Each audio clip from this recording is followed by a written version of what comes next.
জয় গৌর, জয় নিতাই। আজ 23শে জ্যৈষ্ঠ 1431 ও 6ই জুন 2024 বৃহস্পতিবার। আজ আমি শ্রী চৈতন্য চৈতামৃত পাঠ করছি। আজ আমি পাঠ করব শ্রী চৈতন্য চৈতামৃতের আদি লীলা পঞ্চম পরিচ্ছেদ শ্রী নিত্যানন্দ তত্ত্ব নিরূপণের শ্লোক 22-এর দ্বিতীয় অংশ। 22 শ্লোকটি অনেক বড়, তাই তাকে ক্ষুদ্র ক্ষুদ্র করে আমি কয়েকটি পাঠ করেছি। সেই পাঠের আজ দ্বিতীয় অংশ।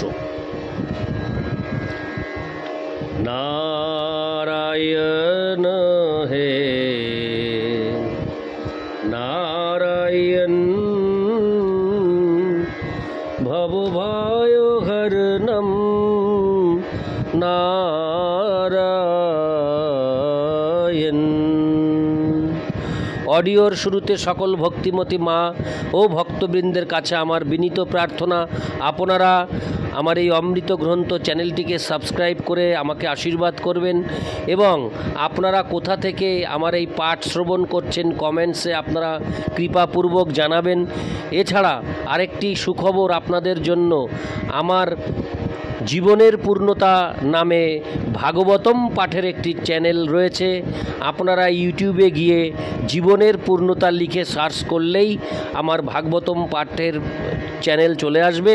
কৃপাপূর্বক আপনারা সেখানে প্রবেশ করে শ্রীমদ্ ভাগবতমের প্রথম থেকে আপনারা শ্রবণ করবেন শ্রীমদ্ ভাগবতমের রসামৃত। শ্লোক 22।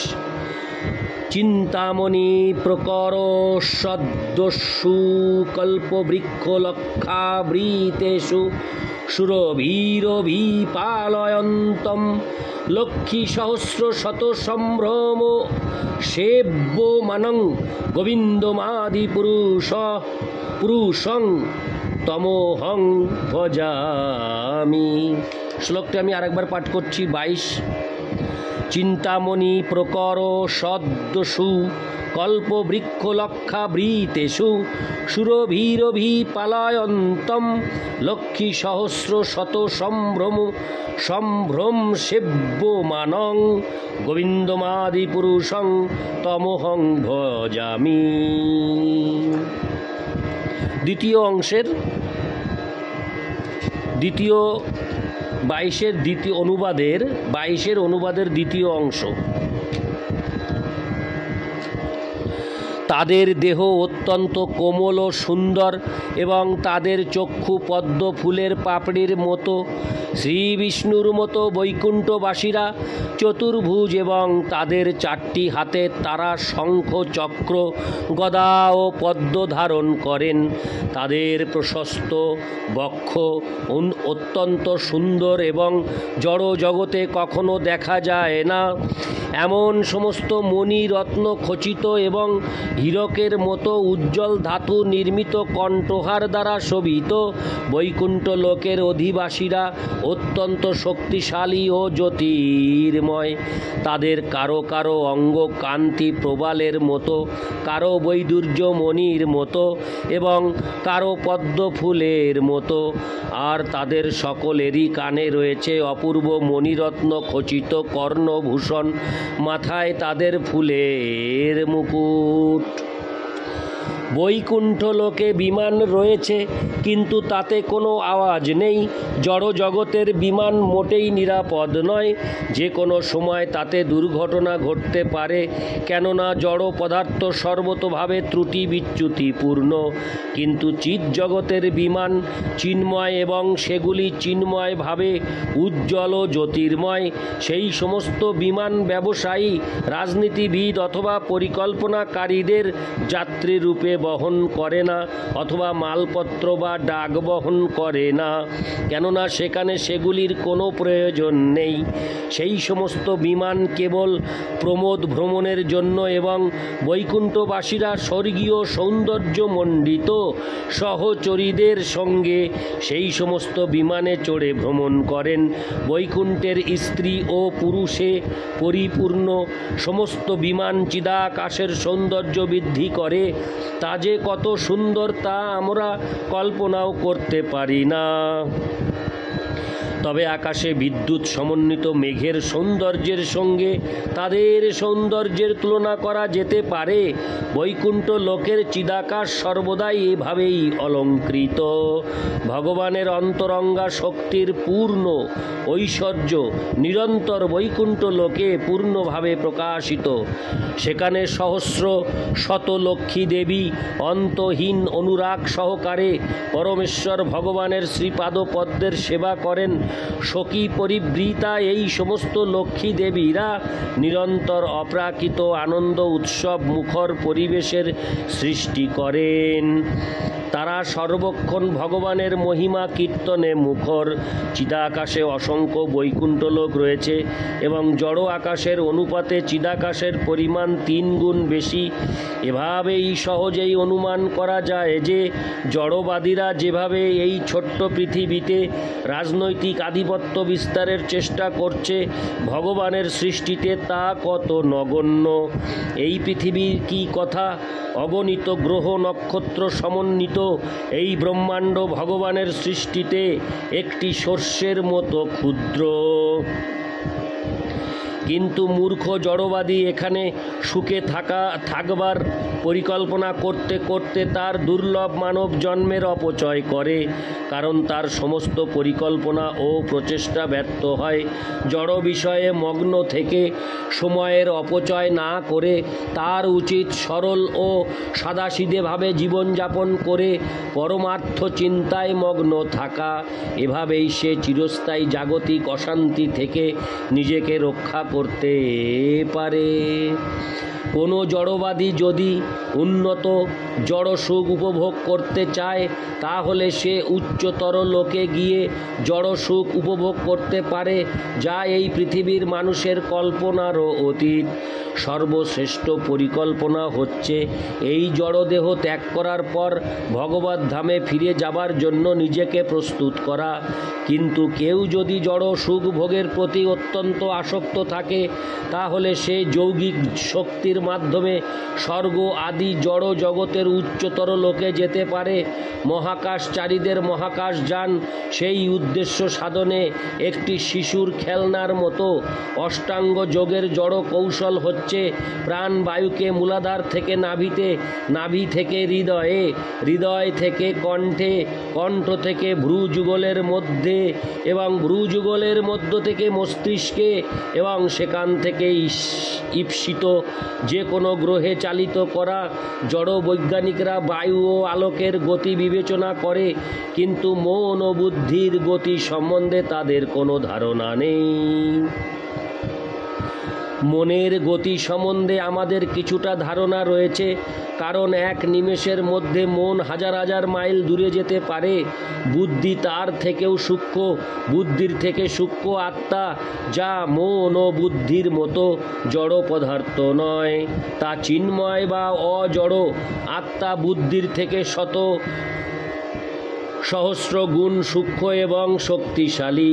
এভাবেই আমরা অনুমান করতে পারি যে কি প্রবল গতিতে আত্মা এক গ্রহ থেকে আরেক গ্রহে ভ্রমণ করতে পারে। এখানে এটি উল্লেখ করা নিষ্প্রয়োজন যে আত্মা কোনো জড়যানের সাহায্য ব্যতীত নিজস্ব শক্তিতে ভ্রমণ করতে পারে।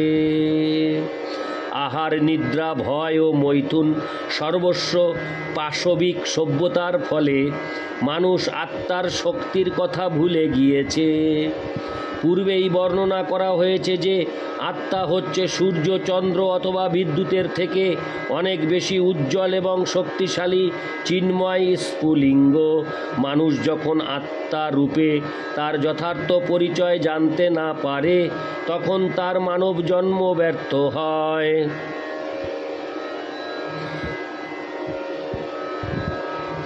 শ্রী চৈতন্য মহাপ্রভু শ্রী নিত্যানন্দ প্রভুর সঙ্গে আবির্ভূত হয়েছিলেন সেই বিপদগামী সভ্যতা থেকে মানুষকে রক্ষা করার জন্য।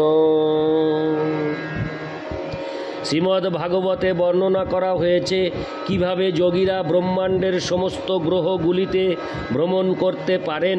জীবনী শক্তি যখন মস্তিষ্কের দিকে ধাবিত করা হয় তখন চোখ, নাক, কান প্রভৃতি দিয়ে সেই শক্তি ফেটে বেরোবার সম্ভাবনা থাকে। সেই স্থানগুলিকে বলা হয় জীবনী শক্তির সপ্তম কক্ষপথ। কিন্তু সিদ্ধ যোগীরা বায়ু রুদ্ধ করে এই সমস্ত রন্ধ্রগুলি বন্ধ করতে পারেন। তারপর যোগী ভ্রু যুগলের মধ্যে জীবনী শক্তিকে একাগ্রীভূত করেন। সেই অবস্থায় যোগী স্থির করতে পারেন দেহ ত্যাগ করার পর তিনি কোন গ্রহে যাবেন। তখন তিনি মনস্থ করতে পারেন তিনি শ্রীকৃষ্ণের ধাম চিন্ময় বৈকুণ্ঠ লোকে যাবেন, না এই জড় ব্রহ্মাণ্ডের কোনো উচ্চতর লোকে যাবেন। সিদ্ধ যোগীর সেই স্বাতন্ত্র্য রয়েছে। শুদ্ধ চেতনায় দেহ ত্যাগ করার সিদ্ধি লাভ করেছেন যে সিদ্ধ যোগী, তার কাছে এক গ্রহ থেকে আর এক গ্রহে যাওয়া একজন সাধারণ মানুষের বাড়ি থেকে বেরিয়ে দোকানে যাওয়ার মতোই সহজ। পূর্বেই আলোচনা করা হয়েছে যে জড় দেহ হচ্ছে চিন্ময় আত্মার আবরণ, মন ও বুদ্ধি হচ্ছে প্রথম সূক্ষ্ম আবরণ এবং মাটি, জল, বায়ু প্রভৃতি দ্বারা গঠিত স্থূল দেহটি হচ্ছে আত্মার বাইরের আবরণ। যে উন্নত আত্মা যৌগিক প্রক্রিয়ার মাধ্যমে নিজেকে জানতে পেরেছেন, যিনি জড়বস্তু ও চিন্ময় আত্মার সম্পর্কের কথাও অবগত হয়েছেন, তিনি আত্মার স্থূল আবরণটি তার ইচ্ছা অনুসারে যথাযথভাবে ত্যাগ করতে পারেন। ভগবানের কৃপায় আমাদের পূর্ণ স্বাধীনতা রয়েছে। ভগবান এতই কৃপাময় যে তিনি আমাদের যে কোনো জায়গায় থাকবার সুযোগ দিয়েছেন। চিৎ জগতে অথবা এই জড় জগতে যে কোনো গ্রহে আমরা আমাদের বাসনা অনুসারে থাকতে পারি। কিন্তু এই স্বাধীনতার অপব্যবহারের ফলে আমরা জড় জগতে অধঃপতিত হয়ে ত্রিতাপ দুঃখ ভোগ করি। মিল্টনের প্যারাডিস লস্ট কবিতায় জড়জগতে আত্মার স্বীয় ইচ্ছার প্রভাবে দুঃখময় জীবনযাপন করার সুন্দর বর্ণনা করা হয়েছে। তেমনি আত্মার বাসনার প্রভাবে সে আবার স্বর্গ পুনরুদ্ধার করতে পারে এবং তার প্রকৃত আলয় ভগবত ধামে ফিরে যেতে পারে। মৃত্যুর অন্তিম সময়ে দুই ভ্রু মধ্যে প্রাণকে স্থাপন করে ইচ্ছা অনুসারে আত্মাকে পরিচালনা করা যায়। সেই সময় জড় জগতের সঙ্গে সম্পর্ক না রাখতে চাইলে এক পলকেরও কম সময়ে চিন্ময় শরীরে বৈকুণ্ঠ লোকে চলে যাওয়া যায়। সেই চিন্ময় ধামে চিন্ময় শরীর নিয়ে প্রবেশ করতে হয়। তাকে কেবল সূক্ষ্ম ও স্থূল উভয় জড় শরীরই ত্যাগ করার সংকল্প করে জীবনী শক্তিকে মস্তিষ্কের সর্বোচ্চ ভাগে উন্নীত করে ব্রহ্মরন্ধ্র নামক মস্তিষ্কের ছিদ্রপথ দিয়ে দেহ ত্যাগ করতে হয়। যোগ অনুশীলনে যিনি সিদ্ধ লাভ করেছেন তার পক্ষে এটি অত্যন্ত সহজ সাধ্য। নারায়ণ হে নারায়ণ ভবভয়হরণম নারায়ণ নারায়ণ হে নারায়ণ ভবভয়হরণম নারায়ণ।